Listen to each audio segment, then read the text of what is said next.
Bugis. Nama saya Teresia Saragi. Nama saya Andika Sulantis Tepu. Nama saya Farid Nasution. Nama saya Boris Sulantis Kota. Nah, kita akan masuk ke topiknya nih. Sebelumnya saya ingin bertanya dulu nih, kira-kira sistem kekerabatan itu apa ya? Jadi sistem kekerabatan itu adalah aturan-aturan yang ada di sebuah garis keturunan. Aturan-aturan itulah yang disebut dengan sistem kekerabatan. Jadi sistem kekerabatan itu dia aturan sebuah garis keturunan ya. Kalau tidak salah nih, sistem kekerabatan yang paling terkenal itu ada dua ya. Kalau nggak salah, sistem kekerabatan matrilineal dan sistem kekerabatan patrilineal. Kalau sistem kekerabatan matrilineal itu apa ya? Sistem kekerabatan matrilineal adalah sistem kekerabatan yang menarik, di mana garis keturunan ada di ibu, bukan ayah. Artinya identitas keluarga, nama-nama suku, dan hak-hak tertentu seperti warisan ada di pihak ibu, bukan ayah. Oh, jadi kalau sistem kekerabatan matrilineal itu dia mengikuti garis keturunan ibunya ya, bukan mengikuti garis keturunan ayahnya. Kalau contoh sukunya itu di apa ya? Contohnya seperti Indonesia, Sumatera Barat, seperti di suku Minangkabau. Jadi kalau ada rumah adat seperti rumah gadang, di situ kalau ada kumpul keluarga dan juga anak perempuan akan diturunkan harta warisannya ke anak. Jadi kalau ada acara yang paling dominan seperti acara adat akan keluarga ibu. Oh, yang paling dominan itu keluarga ibunya ya? Dan juga kalau Ibu itu bisa juga dibilang seperti yang paling penting di keluarga itu. Oh, kalau sistem patrilinealnya? Nah, kalau sistem kekerabatan patrilineal adalah kebalikan dari sistem kekerabatan matrilineal, di mana garis keturunan ditarik dari pihak ayah. Jadi, marga, warisan, nama keluarga umumnya ikut ayah.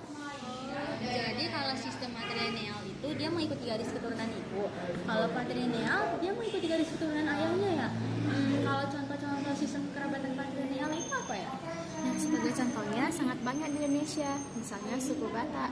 Anak-anak Batak ini pasti punya marga yang sama dengan ayahnya. Tapi bukan hanya Batak, ada di Jawa, Bali, serta Bugis. Peran ayah ini sangat penting di keluarga itu, termasuk dalam pemilihan keputusan Dan waris keluarganya juga ya. Wah, menarik ya. Ternyata kalau dia sistem kekerabatan matrilineal, semua garis keturunannya mengikuti ibunya. Kalau dia sistem kekerabatan patrilineal, garis keturunannya mengikuti ayahnya ya. Saya boleh tahu tidak? Kira-kira dari kalian di sini, kalian mengikuti sistem kekerabatan apa ya? Baik, kalau saya mengikuti kekerabatan patrilineal, yaitu saya mengikuti marga ayah saya. Kalau saya mengikuti sistem kekerabatan patrilineal, yaitu saya mengikuti garis keturunan ayah saya. saya mengikuti sistem kekerabatan patrilineal karena saya mengikuti garis keturunan ayah saya. Nah, saya mengikuti kekerabatan patrilineal, yaitu garis keturunan ayah saya.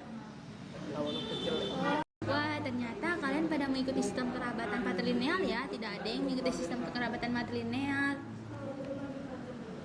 Nah, kalau kamu sendiri mengikuti sistem kekerabatan apa? Kalau saya mengikuti sistem kekerabatan patrilineal juga. Saya mengikuti suku ayah saya, yaitu bersuku Jawa. Ya, mungkin ini saja ya podcast kita kali ini. Baik, itu tadi pembahasan kita tentang sistem kekerabatan matrilineal dan patrilineal ya. Kita sudah melihat bagaimana kedua sistem ini terbentuk, pola keluarga, waris, hingga peran sosial di dalam masyarakat. Di mana matrilineal menempatkan garis keturunan dari ibu dengan contoh yang sangat kuat ada di masyarakat Minangkabau. Sementara itu patrilineal menarik garis keturunan dari ayah yang banyak kita temukan dalam mayoritas budaya di Indonesia maupun dunia. Keduanya punya kelebihan, tantangan, dan keunikan masing-masing ya. Yang jelas, sistem kekerabatan bukan hanya soal hubungan keluarga, tapi juga mencerminkan nilai, budaya, dan cara pandang suatu masyarakat. Terima kasih sudah mendengarkan episode kita kali ini. Jangan lupa ikuti episode berikutnya. Oke, sampai di sini saja podcast kita kali ini. Terima kasih untuk teman-teman yang sudah menonton, dan mohon maaf jika ada tutur kata yang kurang tepat. Kami mohon maaf dan terima kasih sudah menonton video kami. Jangan lupa subscribe dan komen ya. Dan juga jangan lupa like yang banyak ya teman-teman. Komen yang banyak. Bye bye. Matiin. Kadang-kadang si Orek ini malam-malam, mungkin nggak salah.